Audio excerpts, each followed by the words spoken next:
Microsoft Flight Simulator might just be the hottest title around at the moment, and for someone old enough to remember it as a vague collection of polygons that looked a little bit like a plane, I have to say that it feels like it's both come a long way and also stayed exactly where it was. You might think, to look at my other recent videos, this is something of a departure. Milsim style FPS games don't normally cross paths with the world above the clouds, but both do share the word simulator. From a personal position, a joy and appreciation in creating and experiencing the things as they really are does seem to cross genres.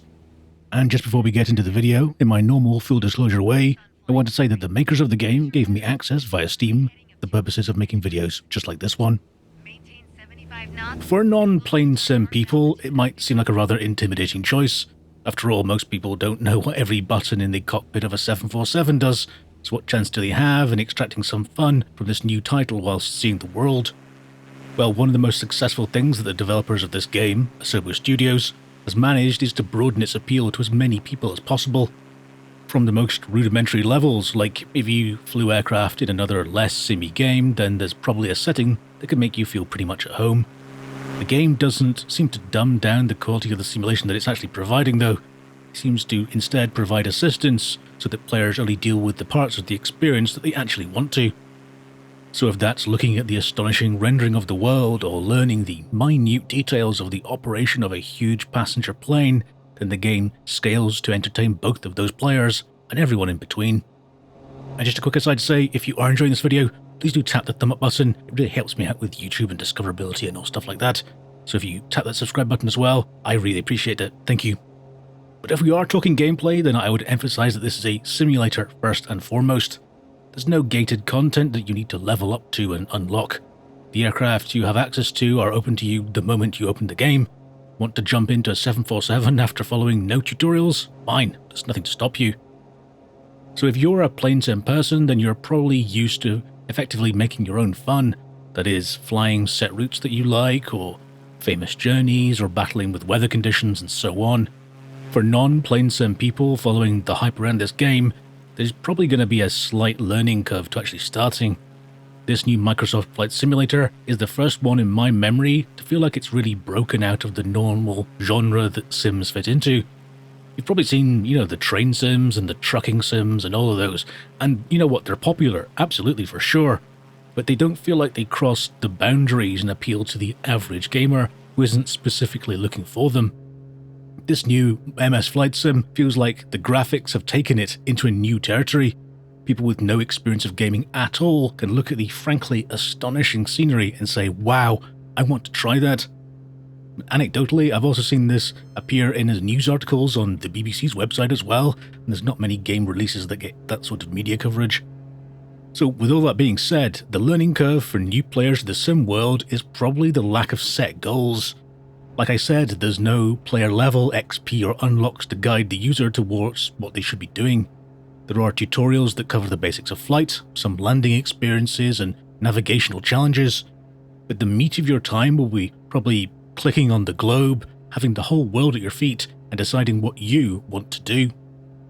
I would say the lack of progression does feel like something of a missed opportunity here, especially with the level of non-sim gamer attention that it is getting. There's clearly a lot of time and effort gone into creating the interface that allows you to pick from almost any airport in the world and then plan a route. Even if it was some suggested flights, say novice routes from local airfields and slower aircraft, earning simple cosmetic things like a stamp on your profile screen, and then scale that up to common international routes for players to earn some sort of wing badge thing as well. It didn't need to be anything very in-depth, but the assistance that the game offers on the flight side feels like it isn't really there on the gameplay side for people new to that, whole sim world. For those comfortable setting their own goals, then MS Flight Sim offers a tour of the world like no other. Using satellite and aerial photography, the world has been realized and offered up to the player like simply never before. Remember your first plane flight? You can recreate that here. Want to fly your commute home by navigating along the roads? Sure, no problem. Want to see the pyramids of Egypt, the Grand Canyon, Everest? It's all out there waiting for you. There's a sightseeing feel to the game that I don't recall from previous titles. Those titles felt more about the actual business of flight, the complexity and mastering the skills that it required. And I'm not saying that those things are missing from this new game, far from it, but for those people who don't immediately seek out those challenges, well, this new game has so much to offer and enjoy. I found this game to be a great thing to unwind with. Pick a country or somewhere that you'd like to see, enable live weather so it actually recreates the current environment, and then just go have a look. Often it's overcast as you take off, perhaps a spot of rain, but pull up through the clouds and find yourself in glorious sunshine that scatters realistically across the cloud floor. And all this is before you even think about the online element. Yes, of course, it is working in the background, downloading extra data as you move around the world. You have the option of actually seeing other people flying as well. I watched some streamers take off with giant air armadas to tour famous world locations.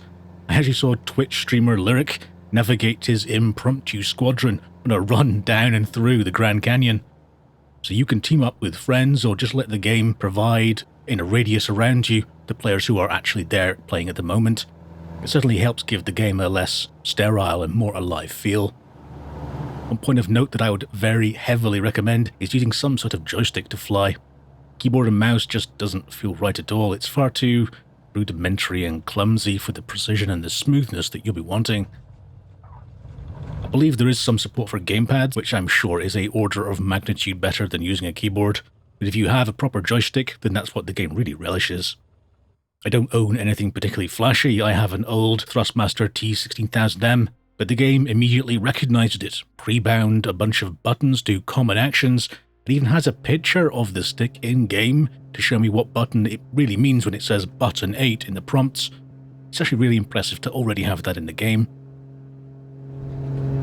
So if there's a 30-second elevator pitch to get the average person interested in this game, then it really is showing them the graphics.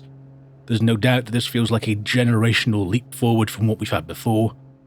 There's a trailer that was on the Microsoft Flight Sims YouTube channel, looking at all the different games in the history of this series, from simple lines on the screen to 3D polygons, but get to current day in this new title, and finally it just looks right. Not just the realistic terrain, superb materials that cover all the surfaces, and also a really special note to the realistic wear and grime that's been added to some aircraft interiors. It's a really nice touch. But in many ways, it's the clouds that stand out as much as any other highlight. I've always been a big 3D graphics nerd for many, many years now, so to see proper 3D volumetric clouds in a game is, to me, really quite amazing. They're not thin approximations or cheats that pop in and out of existence as you get close. They're big in the world and you can fly through them and over them, spot little gaps in them as you pass along. They cast shadows on the ground below and generally help that world feel really real. The rest of the weather looks, of course, superb too, from rain hitting the windscreen to ice forming at higher altitudes. At almost every opportunity, the game pays attention to the things that really bring you into this world. The audio does a very good job too. The weather and other effects feel realistic, whereas the normal background engine tones give you non-visual indications of quite how much you're asking from them. I particularly like the small incidental strains and rattles that occur when you apply some sort of stress to less aerobatic aircraft, particularly the smaller ones. It's not just realistic, but also gives an immersive and even perhaps a touch of nerves as you hear your trusty steed groan under the battle with the pressures. All that feeling of leap forward in fidelity and scope does come at some cost though, the main one seemingly performance. One of the reasons I decided to look at this game was that my GPU, the ever so long in the tooth 970, is the recommended spec for this title. I've seen other people comment about performance on much newer and much more expensive hardware, so I thought I'd check out how the game actually felt to play. This is with the new Nvidia drivers as well, and I believe there are some AMD drivers available too.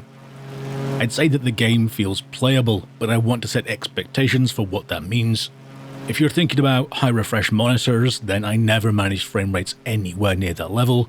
You can see my FPS in the top left of the screen in all of this footage. I'd guess that for non-taxing scenes, so basically non-urban scenes, I'd expect around the 40 FPS mark for 1080p resolution. There also seems to be occasional hitching, moments of sub 1 FPS that then recover afterwards. I'm taking a guess that that's something to do with downloading and dealing with new data as you move from one area to another. Urban areas, however, the place that seem most taxing. I'd imagine an FPS of something in the 20s for dense areas such as central London. You may now be thinking, but just a sec, you said that this was playable. Well, if this were a combat game where microseconds would mean the difference between winning and losing, then I'd probably have found it really quite frustrating. But the gameplay here isn't focused on win or lose conditions. The pace of flying tends to lend itself to a more sedate experience, something that on balance with the way that the game actually looks, I found I could actually enjoy my time even with a lower frame rate. Am I using the absolute lowest settings to get maximum performance? No, I'm not actually. I tried lowering the settings, but so much of the enjoyment I was getting from the game was the incredible visuals and real next-gen feeling that I got. I found myself willing to look past that performance to enjoy the genuinely new experience that I'd never had before. There is of course room to improve on what is here, not just in terms of performance, which I'd hope would now be the top of the list for attention post-launch, but also in terms of bugs or other issues that can be seen. One area that stands out for me are the buildings. The road network and large-scale flow of the landscapes feel accurate to the areas that I know, but the buildings that are populating those areas often seem a bit out of place. This seems to be a result of using satellite and aerial imagery for areas, and then with some smart processing to decide where the roads are, the rivers are, and where the buildings are. But of course, from that top down, you can only assess the buildings so far. What that means is that buildings often look like they're in the right location, but also will look slightly out of place. Small towns or farms might have what looks like larger commercial buildings, and even some famous landmarks like Edinburgh Castle and Buckingham Palace in London both basically look like office blocks. There are obviously areas that have been handcrafted. Sydney Opera House, the Taj Mahal, and so on, all look superb. So I hope with time that this is improved, and perhaps even with some community submissions for people wanting to make local landmarks might be quite a good idea. Cost is a segmented thing with a AAA starting point. In the UK, the standard game is around £60, the deluxe around £80, and premium around £110. So yeah, that's some pretty strong pricing, even if you're won over with the concept of something looking and feeling truly next-gen. The escalating packs basically add more aircraft to select from and include more handmade, higher detail airports. Should be pointed out that the standard package allows complete freedom around the globe. That side of the game isn't segmented into these different tiers. Personally, when I look at the additional aircraft that are in the deluxe and premium deluxe options, I'm not totally won over by the extra functionality that they actually bring. There are more aircraft for sure, but the range doesn't feel that much wider in terms of versatility. It's not like you're getting helicopters or military aircraft in those upper packages. Though if you are a particular sim fan and want to learn to fly a particular aircraft that is in, say, the deluxe pack, then I can see that having value for you. Just for me, if there's a private jet-size aircraft, and then perhaps another option of a 2-engine airliner-size aircraft, and that's all available in the standard package, well, having multiple variants of those sort of aircraft doesn't make me want to spend significantly more money. And if you're still smarting at that entry price, well, I have some good news for you. Microsoft Flight Simulator, the standard edition, is part of the Xbox Game Pass. So if you've never had the pass before, it's available in the Windows Store, and you can try it out for £1 for your first month, and then it's around £4 after that. Yes, that's correct. If you've never had the pass before, you can start playing MS Flight Sim today for just £1. As an aside, this pass looks like it's been good value before, with such titles as Red Dead Redemption 2 and Sea of Thieves available for a time. With this latest edition, it looks even more worthwhile. So, is it worth playing? In a word, yes. If you're won over by either the experience and challenge of learning to fly, or the wonder of sightseeing around the globe, which, let's face it, isn't exactly an easy thing to do this year, then Microsoft Flight Simulator has a lot to offer you. Yes, the performance isn't in an ideal spot.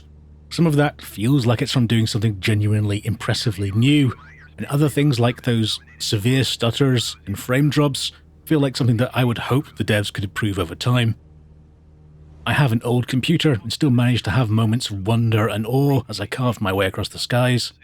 If you're new to the notion of simulators, then there might be some learning curve and lack of handholding for motivation and incentives to guide you to what you're supposed to be doing. But that's just it. You do what you want in the aircraft you want for the reasons that you have. In the intro, I said that Microsoft Flight Simulator feels like it's both come a long way and also stayed exactly where it was. That joy of flight still permeates this game.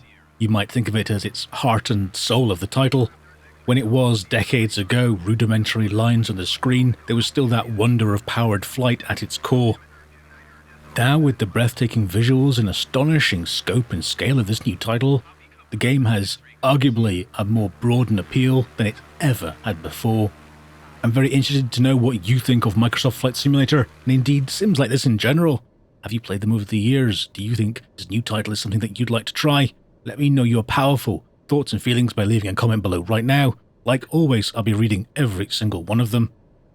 I want to say that I don't like the time gap that's been between this and the previous video release. I've had some real life things happening that means that I can't always focus on making videos quite as much as I'd like to, but hopefully things are in a better spot now, so I do truly appreciate your patience. Thank you so much for watching. If you like this, then please do tap the thumb up button, slam that subscribe, it really does help me in growing the channel. Thanks again, and I'll see you next time. Take care.